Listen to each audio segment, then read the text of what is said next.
Can you give me like one sentence to just overview how you feel this 4.5 years has been? Honestly, life-changing, really.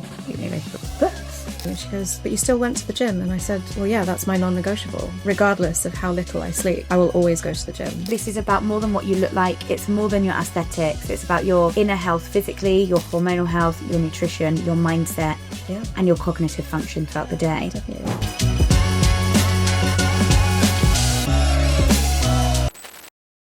Welcome back to episode 6 of the Stronger with Scarlett podcast. If you haven't already, please subscribe to my channel. It really does make a difference and help me grow and share these conversations with women and men who need to hear them. Today, I'm here with another guest, Sheena, and I'm going to introduce Sheena in just a second. Remember that you can find this podcast on Spotify as well if you want audio only whilst you're driving around in the traffic. So welcome, Sheena, to the podcast. Today's podcast is Strength, Hormones and High Heels, High Pressure and the Corporate World. Okay. So obviously every guest I've had so far has brought their own unique life and their own unique story. But at the end of the day, we're all women. We all need to be strength training. We're all learning about our bodies and our hormones because we were not taught at school. Yeah. And so the more we share these conversations, you never know who's going to resonate with you and who resonates with the other guests. So Sheena has been a client of mine for 4 years. 4.5. 4.5 years. Can you believe it? I know, it's crazy. And when Sheena came to me to start training, you were an absolute newbie to the weight room. Yes.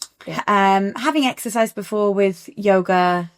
Yeah. So I was a trained yoga teacher, but I never actually taught. Practice. So it was more just for my own enjoyment than anything else. But I think I'd only ever done cardio in a gym. I'd never lifted up a dumbbell. I'd never gone on any of the machines. It was... Without going into any detail, because we'll get into the details in a minute, can you give me like one sentence to just overview how you feel this 4.5 years has been? Honestly, life-changing, really. It's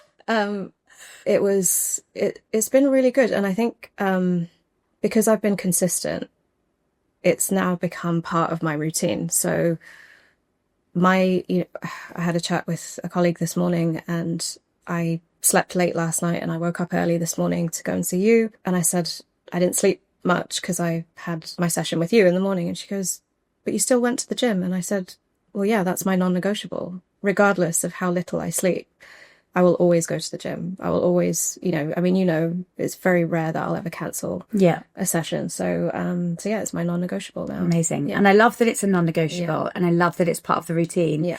And I think there is a bit of a debate and a bit of a discussion about that sleep is the most important and that we shouldn't be sacrificing our sleep for these other things. But we're going to dig into why this is a non-negotiable for you and the impact it's had on your life and why you say it's been life-changing. Yeah. Because coming to the gym originally for you was a fat loss journey. Yes. You got in touch with me like most women do with any coach or personal trainer because you wanted to lose weight. And typically that is about the reflection you see in the mirror and not even anything deeper than that. Yeah. Other than your clothes not fitting quite right. Yeah. And your appearance. So we've gone from it being a fat loss journey.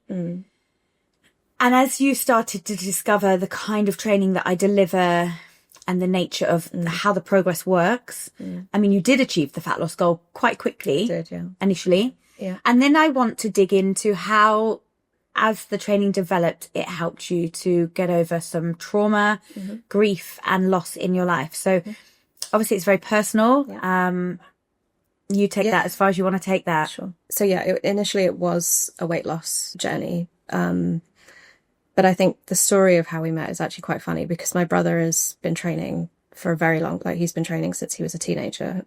So it's always been part of his routine. So he moved to Dubai. He was going to the gym in our building and he saw you training another client. And I think she's probably one of your first clients actually. Yeah. And he came upstairs and he said, you've got to train with that girl. And I was like, which girl? And he said, there's a girl in the gym and she absolutely killed her client. So you have to train with her. So I was like, doesn't sound very, it sounds terrifying. Feeling. But then the next time I went to the gym, you happened to be in there with your client. So that's when I got your number. And initially, yes, it was a weight loss goal that I wanted to achieve. I wasn't happy with how I looked. It'd been I think we started when it was 2021. Yeah, it'd been about a year and a half of comfort eating and just emotional comfort. Yeah, it was. So yeah, I mean, my dad passed away in October 2019, and then COVID hit, and my mum was in the UK, my brother was in Singapore, my other brother was in the UK, but 3 hours away from my mum. I was in Dubai, so we were all separate. So it was a very isolated time, as it was for a lot of people. But I'm single. I was single then, I'm single now, and and it was a lot of time alone. So yeah, I just tried to be healthy, but I wasn't exercising much because we were stuck indoors. We were stuck indoors, and at the time I wouldn't think to pick up a giant 5-gallon water bottle. I just didn't really do much. I did my yoga, I did my stretching, but nothing that would effectively help me with weight loss. Yeah. So that's really where it started, and then I met you, and I realized that it wasn't just weight loss, that it was just mental clarity, which I wasn't expecting at all. It was routine, which I hadn't had before. And I don't know whether it's a psychological thing. When you pay for something, you don't want to waste the money that you paid 100%. for it. So, you want to make the most of it. Forces you to turn up. So, it kind of held, the payment aspect helped keep me accountable. Yeah. And then but it's gone beyond that now. It's gone way beyond that now. I mean, look, I think I could easily do one session. Keep yourself accountable. I could do one session with you a week, and I know that I would know enough to know what to do without you, but I don't want to, because I enjoy our sessions, and it's just part of my life now, and I don't want to cut it down, because I actually genuinely look forward to it on my days that I go to the gym. So they say a coach is more than just a coach, right? Therapist, what else? Pillow, shoulder to cry on, everything. Yeah. Exactly. So coming back to the grief and things like that, they do say that movement is medicine. Yeah. And they say that movement helps you regulate your emotions, helps you release trapped energy, suppressed emotions. Would you agree with those statements? Yeah, absolutely. I think when you lose someone that you love, whether it's a parent or a sibling or a partner or whoever it may be, the mental strength that it takes to function post losing someone, So, I lost my dad in October. Thankfully, I was able to take about 3 weeks off work and go home. But when I came back, the one thing that really hit me was that people forget that you've lost someone after, say, a month or, a few weeks. And, they give their condolences, and then it's like back to normal. Continue with their own life. Which is fine, because their life is normal, but yours isn't. Yeah. You still have to show up at work every day. You still have to function. You still have to perform. Functioning isn't the only thing that you have to do. You have to function well. Yeah. Right? You can function, but you can function poorly. Yeah. So, we've all been there. Yeah, exactly. So, functioning well, but also, internally you're screaming because you feel like, but my dad just died. Your whole life just turns upside down. So sorry, I'm getting a bit emotional. But I think what helped, I had a year and a half of COVID, and I moved houses, and there was a lot of other things going on within our family at the time, and then I met you, and it kind of gave me structure. And actually doing it in the morning really helped, because it kind of woke my brain up, and it meant that I was able to cognitively function better than I was before, because I wasn't just getting out of bed, sleepy, get in the shower, get ready, rolling into the office. Your brain hasn't fully woken up. You're stimulated, you're awake. Exactly. Your blood circulating. Exactly, yeah. And that really helped. That really, really helped. It's amazing. Yeah. Honestly, it really is amazing. And actually, I've shared my story on my own podcast episode anyway. I've written my book, Brave Enough to Begin Again, where I've very openly shared my story of loss in a different form. Page 67 of my book, Brave Enough to Begin Again, I say, she was brave and strong and broken all at once, because brokenness and strength can coexist. 100%. Right? It has to. It's so profound that just because when you're feeling broken, I actually think that's when you find your deepest strength. I mean, before I was going through all of my thing, I was China's strongest woman, Britain's strongest. I was strong physically. And I've been through things in the past where I've had to be mentally strong too. But it was when I was at rock bottom, completely in pieces, that I've actually discovered how deep my strength really, really runs. And whether that was showing up maybe underperforming some days, crying. But, you know, like I said, like it's life and it happens, but movement, it brings freedom to your body. No, I agree. And I think, you know, there are days where, you know, I've walked into the gym raging, like just angry at the world or whatever situation is going on at that particular time. Or I've come in absolute pieces, just crying because I've had a really bad day or a bad night or something happened. And, you know, and I think what I really love about our sessions is that, you know, and one thing you said to me today a couple of times was focus that energy, focus that energy, focus that energy. And it's, and it's like the anger and the frustration and the upset and the mental pain, or, you know, it's like, just put it in your training. And it does work because, you know, if you have the ability to channel it and put it into lifting something heavy or squatting something heavy, like you feel such a sense of achievement afterwards. Yeah. You know, it's, you know. And emotion is literally energy in motion. And you said if you have the skill to channel it, and that line itself, channeling your emotion is a skill. And any skill takes practice. You can't just expect to turn up 4.5 years ago and to do that. And this is where the role of the coach, you think it's to help you lose fat. You think it's to tell you what to do and to count your reps. But it's so much deeper than that. It's teaching you skills from the foundational level that transfer into every aspect of your life, right? I agree with that, but I also think that you're kind of selling yourself a bit short there, because not every coach or PT does that or is that way. I agree. You know, and I, you know, thankfully I've only ever had one, and I know and I know that a lot of people go through different PTs, different PT. I call them PT because I don't feel like you're a PT. No, I wouldn't classify myself as a PT. But we'll call it PT for now. Yeah. And you know, they chop and change because, you know, ultimately I've been in my building gym and all I've seen is counting, or, you know, someone in the Philippines driving a car instructing their client what to do via Zoom. You know, via Zoom. You know, and there's some tragic sites out there. It's really interesting because it's such a broad spectrum within the actual industry. And I'm really lucky that I found you and stuck with you, because I think had I met a coach like that or met a PT like that, I probably would have given up. It would have put you off. Yeah, it would have put me off. And, you know, and the way I am as a person, like and one thing that I didn't realize about myself is that, I guess it's an unconscious thing, is that my nature is to always try and be better. But I didn't realize that about myself until I started training. Because there was so much, you know, I'm of Indian heritage, you know, there's a lot of focus on education, on work, on, you know, having a good job and having a nice house and having a nice car and, you know, all of those things, which, you know, but then put yourself in a gym and just your body. Yeah, it's just you and yourself. It's just you and yourself. It's what, you know, what can you... And you can't fast track that. You can't cheat that. No, it takes time. You can't buy that strength and you can't cheat growing muscle mass, especially as a female of Indian heritage who, forgive me for saying your age, but who's now in her 40s. You can't cheat the muscle growth process. I mean, unless you take steroids, but we all know that we're not doing that. No, exactly. So all it comes down to is your consistency and your effort. Yeah. And that's the thing is... It's you versus you every day you're in there. Well, this is it. And, you know, and it was a weight loss journey to start with. But, you know, I weigh the same now as I did 4.5 years ago. But you look totally different. My body is completely different, you know. And so now it's not so much about what I'm seeing on the scales. It's like, how do my clothes fit? Do I look good in what I'm wearing? Am I comfortable with how I look?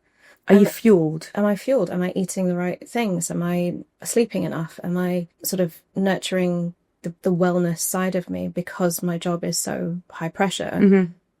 You know, it's hard to balance all of those things. So I think having the gym in the morning as my non-negotiable kind of sets me up for the day. And if it means that as soon as I come home, I just crash on the sofa, that's my wellness. Yeah, because I enjoy that. I enjoy sitting watching TV and just mind numbing, like not doing anything. You know, others like to do other things, and that's what I like. But I know that if I didn't go to the gym in the morning, I would most definitely not go at night. Yeah. Because I'm just too tired. And so many people say that they just couldn't face doing it after a long day at work. Yeah. Can I just, you mentioned about food there, and about, again, coming back to the fact it was a fat loss journey at the beginning. What do you feel has changed most about your understanding of fueling yourself? You know, the restriction, the starving, the wanting to be smaller, which I think is a huge pressure on women more than men. I mean, there's different pressures on men. I don't think they have the pressure to be smaller as such as we do, which involves undernourishing ourselves, starving ourselves. How has training and learning about what foods have helped you train, have helped you perform? You've done a couple of competitions and how you fueled for those. Yeah. So what's changed in your nutrition? Protein. Honestly, I don't think I've ever thought so much about protein in my life, like ever. Amazing. We're going to move this on to hormones and menstruation, my favourite subject. So where's the tampon? The tampon chandelier is behind you. Okay, so I do remember, and obviously again it's personal, so take this only as far as you're comfortable. When we first started training, coming to the gym when you were on your period was a bit of a no-no. And it didn't take you long, to be honest, a couple of cycles through. And I was like, it's okay. We can adapt the session. We don't have to push as hard. Some people actually find they're stronger when they're on the period. Some people find they're stronger when they're ovulating. Everybody's cycle patterns are different.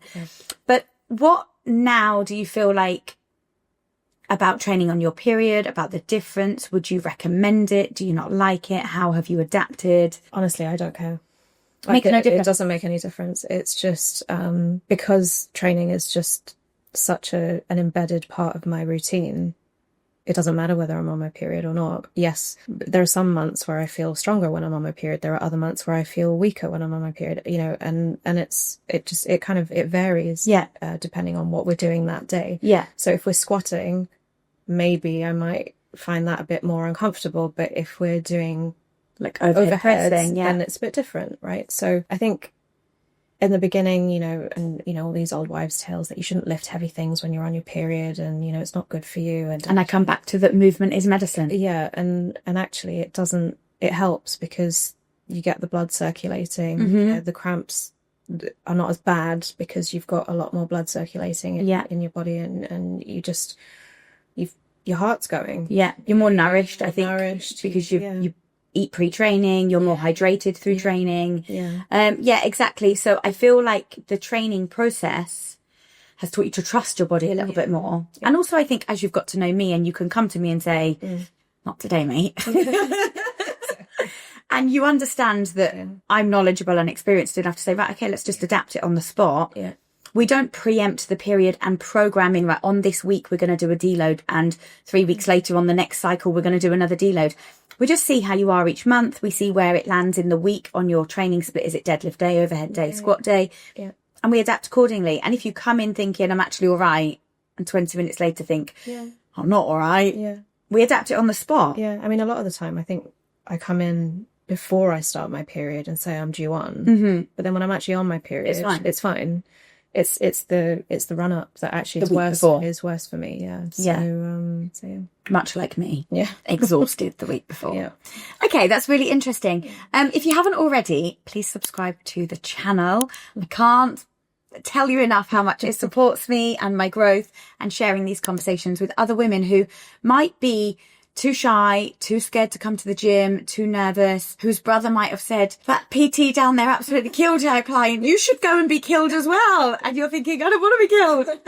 But actually, it's about building a relationship with your coach. It's about building your own self-confidence. And it's about learning about your body and how movement can impact not just what you see in the mirror, but your mind, your body, your internal health. I mean, my memory's improved massively. That's interesting. You know, and that's something that I wasn't expecting. I wasn't expecting the cognitive improvement, the memory improvement. I was just telling you, my brother messaged today, and I just recently managed to get my brother deep into the gym. And he's just messaged me about saying how much his confidence has improved and his dating life, apparently. So that's great. Anyway, so let's dive into a bit of a controversial question. And this is quite generalised statement from me, but do you think the corporate environment conditions women to ignore their body and their health? Now, by that, what I mean is you're being paid like a high salary, you're under high pressure, you've got high KPI performance targets, you've got to be in the office from this time to this time, there's traffic to get there, traffic to get home. The amount of time that corporate life like eats into your world. Yeah. And then you have your whining and dining of clients in the evening and events and traveling and going to the office in London and South Africa and things like that. Yeah. So I, as a coach, worry that women in these positions end up sacrificing their wellness, their holistic health, because they put their job first, because getting a salary is important and putting food on the table is important. And so perhaps when you are not feeling well and you have migraines and cramps, and emotional dips, whether that's associated to your menstrual cycle or not, or perimenopause or not, we all go through different life phases. Yeah. And sometimes in life, we do have to learn to pull back a bit and take care of ourselves. Yeah. And taking care of yourself includes exercise and nutrition. And so I come back to the question, do you think the corporate environment conditions or pressures women to ignore their holistic health? So I'm going to be a bit controversial here. Okay. I think that's true of men and women in the corporate world. Nice, thank you. For bringing that in. You know, I think... I never mean to exclude men. No, yeah. I just, most of my work is focused on women, but yes. True, but I work in a very male-dominated industry, so I see it from both angles. The corporate, again, controversial, the corporate world is probably the least natural way to work. Have a holistic well-being. And have a holistic well-being. So this wasn't a planned question, but I think it naturally flows in. What can we do to change that as a society, as a holistic health and wellness and strength coach? Yeah. How can we help people in, because you can't get rid of the corporate world. That's not going to happen. That's not realistic. No. So what can we do to change that, to help people, men and women of any level? You don't have to be at the top of your corporate career to need help with your holistic health. I think there's not enough emphasis on corporate wellness, like within the actual office. So I mean, globally, seminars. Do you think seminars work? Do you think they're too boring? Do you think people are too busy to give up their time in the day doing their job and achieving their to-do list? And say, I'm going to block out an hour to go to this wellness seminar. Yeah, I think women are more likely to do it than men. Okay, because, nice. Whatever the difference is, again, revenue generator, not a revenue generator. You know, as a non-revenue generator, I will make time. It just means I'll have to work an hour longer in the evening, and I'll make time if that session interests me and it applies to me. Then I would love to attend, but it's just, again, it's the prioritizing of it. You know, and that needs to come from above. And that needs to come from above, but it also needs to come from yourself. Like you can't. You know. You can take a horse to water, but you can't make it drink, right? So you can provide everyone with the tools that they need, but if they don't use them, So again, what do you prioritize? That's a question for you. Then, do you prioritize your well-being when you're feeling rubbish over your clients? Most of the time, I think you prioritize your clients. For a long time, I've prioritized my clients, but this year has been a huge transitional year for me. Prioritizing myself. And I think life goes through phases like this. I don't think there's a one categoric answer for the questions that we're discussing. As you're saying, women go through different monthly cycles. I think we just go through life phases where sometimes in life, our family setup, our home setup, our financial setup allows us to either prioritize ourselves or doesn't allow us to and forces us to push through. Yeah. I've been through a couple of years where I had no other choice but to push through. I've been through a couple of years where I probably did have a choice and I chose not to, I wouldn't even call it pushing through. I had goals athletically and therefore I chose to push through in a different way. It wasn't pushing through wellness and stuff, but I pushed my body to an extreme. Yeah. Then there was other times where emotionally, mentally, I was struggling, but financially and family setup and everything else, I didn't have the support to put myself first. Yeah. So it was work first. And because I'm self-employed, that was the way it was. Yeah. But this year I have definitely taken a step back from competing. I've taken not necessarily a step back from work, but I haven't marketed myself. I haven't put myself out there to take new clients on. I very much just said, I've got what I've got. And this year I need to focus on myself. Yeah. And if that means cutting costs and spending and other activities that perhaps I would have done in the past, then so be it. I'm not going to compete. I'm not going to travel. that's absolutely fine because I need to put myself first. Yeah. And that has included taking a week off when I was unwell or a week off if I was struggling. And I am so blessed and so grateful to have built for myself. Like, I'm grateful to myself that my vibe has attracted my tribe and the people that I have brought in. I have such a great relationship with all of you and you all have such a great relationship and respect for me too. And the fact that I'm self-employed and I'm on the journey that I'm on, that I can say, actually, do you know what? I just need to take a day. Yeah. And you don't go, but I rely on you for my accountability and my consistency and you must show up. Yeah.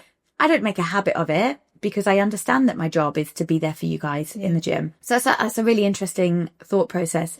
And I'm just looking up at my business notes up on the kitchen side, actually. And there's some things about seminars and things in there. But knowing that my upcoming art exhibition, The Whole Woman Unveiled, is coming.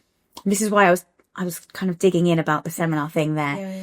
Because I think, okay, you can put seminars and webinars and all these things on. I don't think they're very inspiring. I don't think they're very motivating.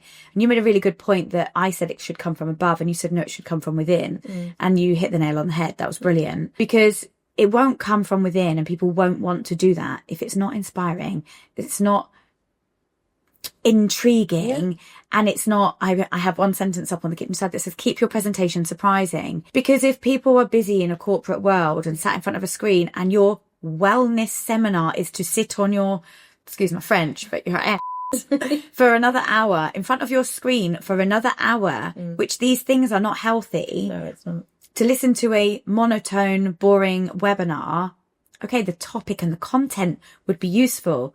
But I think, and this isn't about corporate world and this isn't about you, this is about people like myself creating something more inspiring and more interesting and a different way of educating people that gets them up out of their seats, up away from their screens and actually makes them want to come and learn. And that is a great note. I am going to close us off there because that does lead me to plug in my art exhibition, The Whole Woman Unveiled, and about the fact that many people have told me with lots of things that I've been creating that I should put my book on Audible and I should make my tracking journal on an app. And I have categorically refused to listen to this advice time and time again because we all spend too much time on our phones, on our screens, sat down, going to webinars and seminars and lectures, and it's all so dull and uninspiring.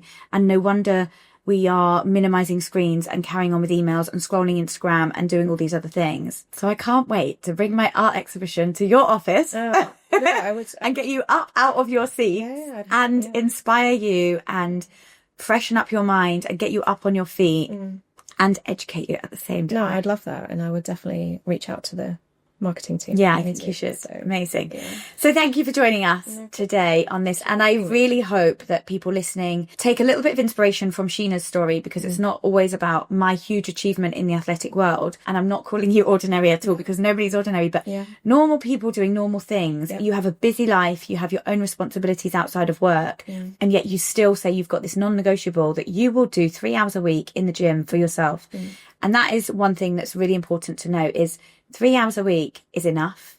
You have not got to be in there killing yourself for hours and hours and hours.